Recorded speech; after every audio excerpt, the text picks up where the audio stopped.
All right, well, welcome back to Home Life. Today we're going to be dealing with a lot of things. It's going to help your marriage. It's going to help your parenting. It's going to help your every area of your life. Developing a language of apology. Most people really struggle in this realm of apologies, because the reason why we struggle with an apology is because we struggle with taking accountability. I don't want to be wrong. So what happens is most fights in a marriage, or most fights with your children, why the children argue with you, and why you argue with your spouse, and why you argue against your children, and all these different circles, and then your boss, is because no one wants to be wrong. So what happens is, I don't want to be wrong, so I'm going to argue until we drop it, and then I'm going to act like it never happened, and I'm going to try to not make that mistake again. We need to understand the importance of apology. Because what we do is, as a parent, I want my kids to apologize when they're wrong. And guess what? Kids are wrong quite often. But so am I, and so is my wife. Right? So the thing is that we need to learn how to take responsibility, and taking responsibility is to develop a language of apology. So, can you forgive without an apology? This is good. This is good stuff. This is biblical, right? We're going to learn about this. So, can I forgive someone if they don't apologize for their wrong? That's a good question. As you sit there, you may be thinking, well, yes, you can, or no, you can't. Well, here's what the Bible says about forgiveness. Forgiveness without reconciliation, okay? So yes, you can forgive someone even if they don't apologize. What that is it's forgiveness without reconciliation. Reconciliation is to restore the relationship. It is the process of making two people or a group friendly again. After they have argued or fought and been kept apart by disagreement, reconciliation is to work and come back together. Forgiveness in and of itself is simply canceling the debt. So what happens is this: when someone has wronged you, they are in debt to you. They have a wrong against you. So basically, your heart has this Rolodex, and in this Rolodex file, that person hurt me, they wronged me, and now they owe me. They owe me an apology, they owe me $20, they owe me business, they owe me my childhood, they owe me a marriage, they owe me children. What is it that they owe you? But that's the whole thing. Forgiveness is saying, I don't need it back. I'm going to cancel whatever I think you owe me, and I'm going to just move on with my life. All right? So, who is the hardest to forgive? This is it. Most of us. So there's three that we're going to focus on. Number one, those you love the most. So the reason why there's so many divorces is because the person that you love the most and that should love you the most, you hurt each other the most. The person who has hurt me the most in my life is my wife. We have the most opportunity to do that. The person who's hurt my wife the most is me, not her mom, not her dad, me. I have spent 21 years in marriage to my beautiful, wonderful wife, and the thing is that I've hurt her more than anyone else in her life because I've spent the most time with her. As a married person, you spend the most time with that individual. They have the most opportunity. Also, I am the most relaxed and comfortable with her, so I will say more what's on my mind than other times. So the ones you love the most are the hardest ones to forgive because they do it the most often and they hurt you the worst. So it's not only the most, the amount, quality and quantity. They hurt you the most because you love them so much, and they hurt you the most as in numerical. They have the most stacked up against you. Secondly, the hardest person to forgive is yourself. So many people say, God can't forgive me, I'm too bad. And the reason why they come to this conclusion is that they have not forgiven themselves. See, God promises to show grace and compassion and mercy to those who confess. He forgives. It's really that simple. We can talk a lot more about confession at a later time, but the problem is, well, God can't do it. Well, no, God already did. The problem is you haven't forgiven yourself. And it's hard to forgive God. Now, let me say this as we say it. God didn't wrong you. God is perfect. He doesn't wrong you. But there are times in our lives where we are angry towards God. Great example. Everyone pretty much knows my life story.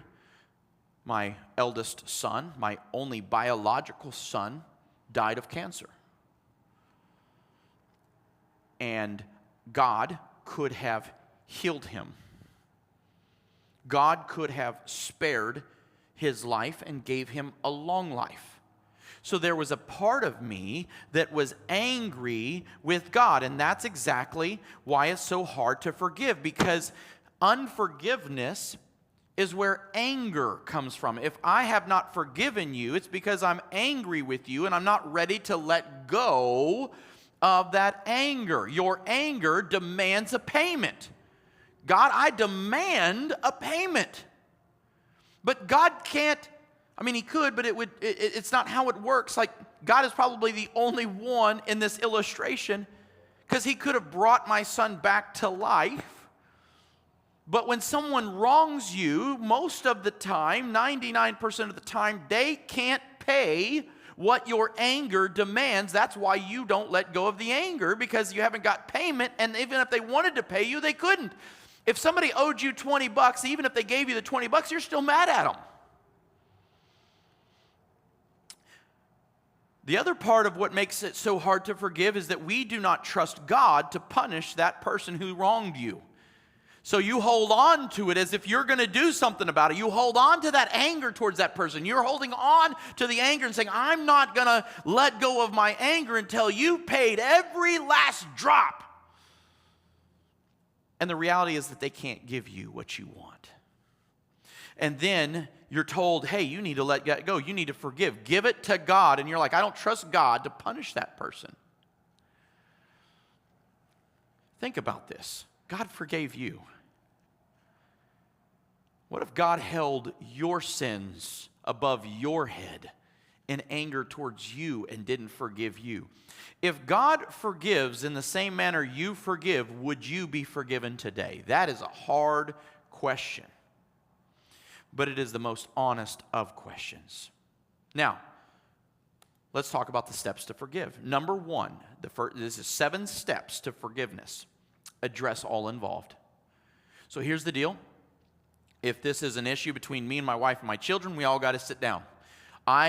If I'm going to the steps to be forgiven, or to ask for forgiveness, or to seek forgiveness, everyone involved needs to be there so that you can make sure that it's one time. Number 2, you avoid avoidance words. This is where I wouldn't have done that if you wouldn't have done this. Now, hey, I did it, but this is why. And what we do is we use these avoidance words, if, but, maybe I wouldn't have done this if this didn't happen, or I wouldn't have done that if that happened, or, hey, yes, I did it, but you. That's not really an apology. You're not really seeking forgiveness. You're justifying your own wrong. So avoid avoidance words. Take ownership for you. If the other person feels so inclined to say, you know what, yeah, you're right, you did that, but I also did, that's them. But you can't be really seeking forgiveness if you're trying to justify your actions. So avoid avoidance words. Number 3, admit specifically what you did. Yeah, I wronged you, I'm sorry. No, what is it that you're sorry for? My wife is so good at this with the kids. It's a great learning. Kids come up and say, Dad, I'm sorry. I'm like, okay, fine. No, Barbara's like, whoa, child, what are you actually sorry for?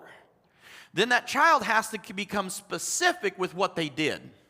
Sometimes old dad here just kind of like, yeah, okay, that's great. Let's move forward. And Barbara's like, whoa, we need to work on this. We need to teach them this. And I'm like, you're absolutely right. We do.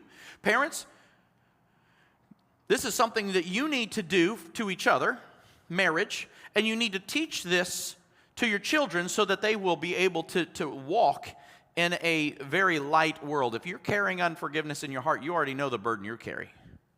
Number 4, acknowledge the hurt you caused. I did this, that's specific, and I see that I hurt you, and I am sorry. Accept the consequences. So I need to acknowledge that I hurt you, because of the specific thing that I did. And now I need to accept the consequences. And I understand that you may not trust me for a while. I understand that, and I can accept it.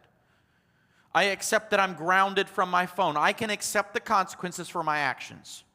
Number 6, assure the individual your desire to change. I did this. This is specifically what I did. I see how that hurt. I accept the consequences, and I don't want to hurt you again. And then the last step is this. Simply, you're asking, will you forgive me? Because here's the thing, is if I hurt my spouse, and that my spouse has not forgiven me, my spouse is still hurting because of what I did. See? So, let's continue on. Here's a couple of things that you need to understand about forgiveness. Forgiveness is a promise, not a feeling. You wake up and you don't feel like forgiving. If you're waiting to feel like forgiving, you will wait a long time. Forgiveness is a promise. I am not going to hold this over your head anymore. That's the promise. I'm letting it go. That's the promise. Not because I feel like letting it go. Not because I feel like I have let it go. I'm letting it go because I said I'm letting it go, and I'm letting it go. I'm not digging up this dead carcass again. Forgiveness overcomes the separation caused by the sin. Forgiveness is the bridge, friends. It overcomes the separation that's caused by the hurt and the pain. Forgiveness is saying, listen, I'm going to throw you a rope now. I'm going to let it go, and I'm throwing a rope. Forgiveness is a release of your bitterness, even if the other person doesn't ask for it. There are times where I'm going to have to forgive someone who doesn't really care. That does not mean that I'm going to open myself up to be hurt again, but I'm not carrying the hurt any longer. So there are 2 common reasons for the inability to move forward. And here's what one of them is: incomplete or a insincere confession. The person comes with you and they said, I'm sorry. Okay? And then they don't specifically tell you, well, how can I forgive you if it's incomplete? Or, hey, I admit that I did 1 and 2, but I'm not admitting number 3. Well, if number 3 actually happened, it's incomplete. Therefore, it's hard to forgive the person if it's incomplete. Or maybe you don't care that you did it. I did it and I would do it again. Well, that's insincere. It's going to be hard to be forgiven when you're insincere. Unforgiveness often from a lack of understanding of what forgiveness is. So we often don't forgive because we really don't understand it. And so we think and get confused what forgiveness and reconciliation is. You're like, I don't want to reconcile the relationship. Right, but you still have to forgive them. 2 different things. Forgiveness is I'm going to not carry the anger around anymore. I'm letting anger go. I'm not going to be angry with this person anymore. I'm moving on. Whether you reconcile the relationship is whether you do that or not. That is the next step or not a step. There are people who have hurt you or abused you. If you've been abused by someone, I would not reconcile that relationship, but I sure have to forgive them of the abuse, or you will carry the abuse till you die. So let's look at this. Gary Chapman wrote a book called The 5 Apology Languages. Gary Chapman. And he talks about this. So this is really a lot of what we just learned. Expressing regret leads to accepting responsibility, leads to making a restitution, leads to planned change, leads to requesting forgiveness. One of the things that I've learned is this. A lot of people, we'd go around, if we went around a room and we asked each individual what it is that they value out of this, most of the time, people will have one that is more important than all of the rest. Some people could care less about the requesting of forgiveness. Will you forgive me? They don't really care about that part. Some people say, you know what, I just want to know that they have a plan not to do it again. That's what's most important to that individual. Just like there's the 5 love languages, there is these languages of saying, hey, I want you to accept responsibility. I want you to admit that you're wrong. That's what's most important to somebody. So here's the deal. As I get to know my spouse and my children and my coworkers, I need to see if I can discover what's most important to them with the languages of apology and make sure that I do that thing. See, here's what I would want you to discuss if you're watching this and you're doing this at home. You and your spouse are sitting there. I want you to discuss which one of these languages do you most resonate for you? For you. Like which one? Like my wife does not really care if I express regret. My wife wants to know that I'm going to change. She wants me to accept responsibility. That is, those two, I want you to take responsibility and admit that you're wrong and what you're wrong for, and then I want to know that you have a plan. The rest of them are like, she could do with less. Me, my top one, if you just come up to me and say, hey man, I'm sorry, I'm going to high five and move on 99% of the time. That's all that it is with me. We are completely different on that. So then when I come up to Barbara, I'm like, hey, I'm sorry. And then I'm like ready for the high five. And she's like, yeah, no. What are you sorry for? And I'm like, why are you even doing this? Why do we have to do this all over again? And then we start an argument that's unnecessary because I did not understand what was important to her. So in a marriage, in relationships, you got to find out what that person needs when you're wrong. She needs to hear me say, honey, I'm sorry, I am wrong. And here's what I'm going to do next time. Okay. To me, she comes up to me, and if she says, hey, honey, I did this, and here's my drawn-out 4-page plan, I'm like, honey, I don't really want that, to be honest with you. Just say you're sorry. That's all I really want. And so it's hard for her to do what I want, and it's hard for me to do what she wants, but that's what marriage is, and that's what good, healthy relationships do. I know with her, I need to here's what I've done, without any of the avoidance. She does not like avoidance words. Doesn't like them. Fair enough. That's true. Okay, I shouldn't be using them to begin with. And here's my plan. That's what she needs from me. What I need from her is not that. I don't want that. Honey, just say you're sorry. That's it. That's all I want. Short, sweet, to the point, high five, love you, let's move on. Everyone is different. So what I want you to do for your finishing up of this class, I want you to break that and talk about that. Now, I got a little bit more things. I got 2 more slides to work on, but I want you to do that with when you're watching this. Hopefully, you're not watching this alone, but you're watching this with your spouse. Which language of these, which thing resonates, like which one do you like the most, that is most important, and which one's least important, and have a conversation. Things not to say when you're apologizing. Here's a few. Why haven't you gotten over that? Man, don't say that. You just need to get over it. Right? Why can't you let the past be the past? I'm sorry that you are offended. I asked for forgiveness from God, and that should be enough, right? I don't need your forgiveness. I already got it from God. Woo! You're too sensitive. I was only joking. If you hadn't, then I wouldn't, right? You sound like your mother. Don't do that one. What's the big deal? I don't get it, right? There's nothing I can do about it now. I can't take away the past. That's just life. Get over it. This is ridiculous. These are the type of things that don't help health. Now, on the other side, here's some things that you can say. I did that. I have no excuse.